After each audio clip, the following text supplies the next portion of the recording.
एक अयोध्या में एक बहुत अच्छे महात्मा थे, सदैव भगवान का पूजा करते थे। ब्रह्म मुहूर्त में उठते, संध्या उपासना से लेकर के त्रिकाल संध्या करते, भगवान का नाम गुणानुवाद गाते, हमेशा प्रातःकाल जल्दी उठ करके सीताराम सीताराम का जप करते थे। जहाँ महाराज विराजते थे जिस धर्मशाला में, उसी के समीप में एक कमरे में एक सेठ जी रहते थे। सेठ, वो महात्मा जी 4 बजे उठ जाए, सीताराम सीताराम करे, सेठ जी की नींद डिस्टर्ब हो जाए। सेठ जी ने एक दिन कहा कि ये महाराज बड़ी भारी आफत है ये, क्योंकि सेठ रात को आते थे। ब्रह्म मुहूर्त में उठना तो लगभग लोगों का बंद हो गया आजकल।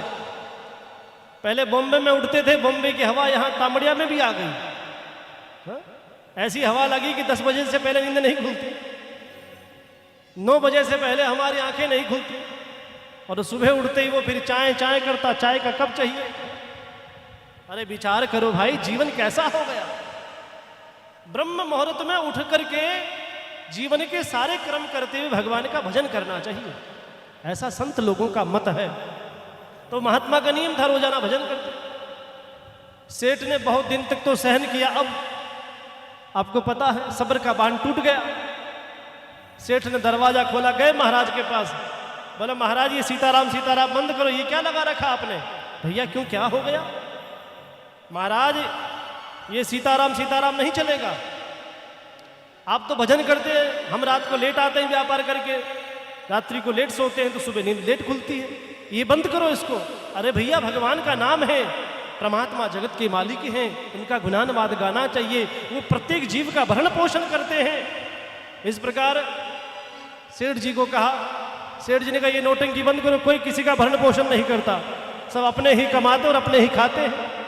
कई प्रकार के लोग होते हैं उनकी बुद्धि वाले, सबको अपने अपने संग वाले लोग मिल जाते हैं। चोरों को चोर मिल जाता है, सज्जन को सज्जन मिल जाते हैं, बदमाशों को बदमाश मिल जाता है, सभी का अपना समूह बन जाता है ना, ग्रुप।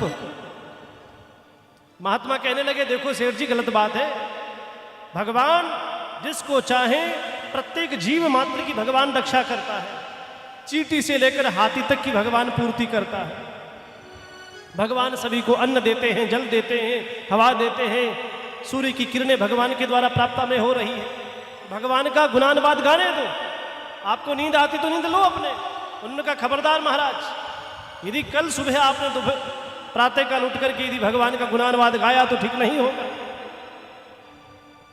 महात्मा ने कहा ये बड़ा जिद्दी व्यक्ति है, इसे कैसे समझाए।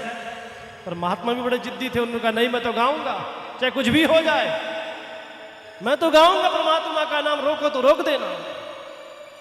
पर सेठ एक बात कान करके सुन लो, तुम जो नौकरी भी कर रहे हो ना, धंधा भी कर रहे हो, वो सब करवाने वाला वही परमात्मा है। तुम्हारे घर में जो धन आ रहा है वो परमात्मा की कृपा से आ रहा है। सेठ ने कहा एक बात बताओ महाराज, आप कह रहे हो भगवान सबको भोजन देता है, अब कोई व्यक्ति भोजन करना ही नहीं चाहे तो उसका क्या करोगे। तो महात्मा के मुंह से निकल गया कि जो भोजन नहीं करे तो भगवान डंडे मार मार के खिलाता है, उसे खाना पड़ता जब भगवान की इच्छा होती है तो। सेठ ने कहा ठीक है, मैं प्रतिज्ञा करता हूं कि कल मैं भोजन नहीं करूंगा, देखता हूं परमात्मा कितने डंडे मारता है। होते हैं ना गांव में भी ऐसे अच्छे लोग हुआ करते हैं बहुत सारे, है ना। जब ये बात कही सेठ ने कहा देखो महाराज, आप कह रहे हो ना भगवान सबको भोजन देता, मैं नहीं करूंगा भोजन, और कल मैं भोजन नहीं करूंगा, और आपके डंडे मार मार के भगवान खिलाएगा। यदि भगवान ने डंडे मार मार के नहीं खिलाया, मैं खाने को तैयार नहीं, तो खिलाएगा कौन। पर यदि ऐसा नहीं हुआ तो याद रखना, या आपके सब ढोलक ढमक जो बजाने वाले सब जाकर के फेंक दूंगा, और फिर आपको ये बाबा जी के कपड़े उतार कर मेरी दुकान में झाड़ू लगानी होगी। सेठ तो सेठ ठहरा, पर महाराज ने कहा सुनो सेठ, यदि ऐसा हो गया तो, बोला यदि ऐसा हो गया तो महाराज मैं आकर के स्वयं आपके चरणों में भेंट हो जाऊंगा, ये मैं आपको वचन देता हूं। महात्मा ने कहा ठीक है। सेठ जी रवाना हो गए, गुस्से गुस्से में निकल गए।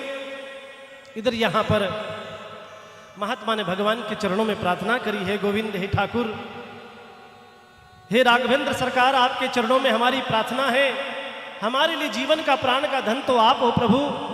हमने तो जो बातें कहनी थी तो कह दी, आपसे प्रार्थना है कि लाज रखना, हमारा कुछ नहीं जाने वाला, हम तो आपके नाम पर जीने वाले हैं। सेठ ने विचार किया कि अपन को घर पर रहना ही नहीं है, घर रहेंगे तो धर्म पत्नी जी कहेगी थोड़ा तो कुछ खा लो, और खा लेंगे तो बात गलत पड़ जाएगी, अपन को खाना नहीं है। तो सेठ उस गांव को छोड़ करके घनघोर जंगल में चले गए। ध्यान से सुनना मेरी बात को। सेठ जी गांव को छोड़ करके जंगल में चले गए, जहां कोई इंसान नहीं आता हो वहां पहुंच गए। और वहां पहुंच करके देखा कोई देख तो नहीं रहा। अब घनघोर जंगल में कौन आए? एक बहुत बड़ा वटवृक्ष का पेड़ था, उस पर जाकर के बैठ गए और वहां जाकर के चुपके से बैठ गए। अब कहा देखता कौन खिलाता है मुझे डंडे मार करके। अब देखता हूं शाम होते होते महाराज के कपड़े नहीं खुलवा दूं तो हमारा नाम सेठ नहीं। महाराज को झाड़ू लगवाऊंगा, दुकान पर कपड़े समताऊंगा। कपड़े की दुकान थी सेठ के। इधर यह योग ऐसा बना सज्जनों, कुछ बंजारे लोग बैलगाड़ी में सामान लेकर के जंगल जंगल दूसरे गांव जा रहे थे।